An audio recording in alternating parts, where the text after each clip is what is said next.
To read on all of this and other medical news, Dr. Jennifer Caudle joins us, family physician, and so much more. Doctor, first off, on these discoveries that could at least allow for faster processing of cases and identification of cases, what do you make of that?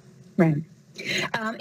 Neil, I hope you're talking about the new test that's been approved that may actually give us results within so many minutes, 45 minutes or something like that.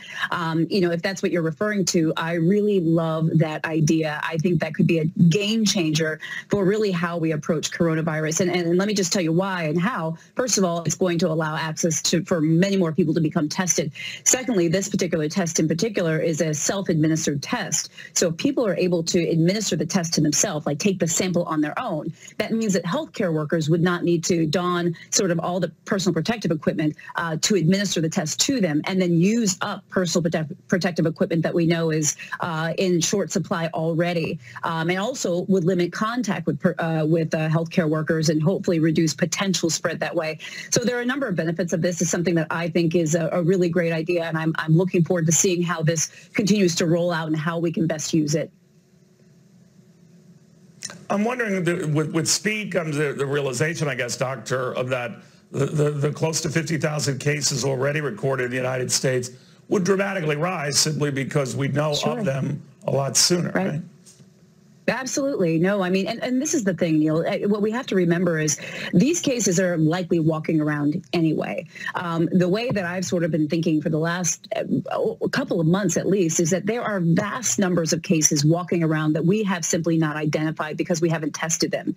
So in many ways, it's not that this shouldn't change the way we feel about it, but remember how we're supposed to be behaving right now is to really social distance. We're supposed to stay in groups less than 10. We're supposed to stay 6 feet away from other people. And in certain cities that have really high numbers of cases, they're even under more stringent sort of requirements. So the idea is we're supposed to be doing these measures anyway. I'm not saying that having a much larger number of people with a formal diagnosis wouldn't change things. But what I am saying is, regardless of whether we know that they have it or not, we're supposed to be acting almost as if they do.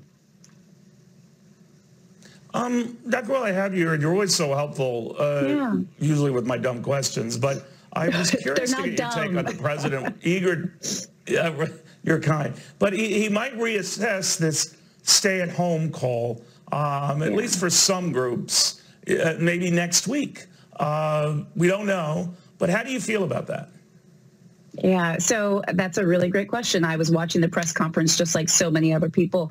Neil, I'm a physician, and whether you're a physician or not, so many of us feel that people's health and well-being is of utmost importance. I want people to live. I want people to be alive. One death is too much, too many. One severe illness is too many.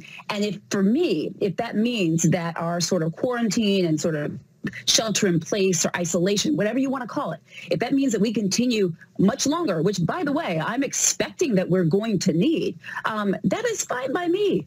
I want us to be healthy. I want us to be alive. I want us to be safe. I want us to get through this. And I don't think we've reached our peak. So, when it comes down to risks versus benefits, if staying in place longer means that we're going to stay safer, then that's where my vote lies.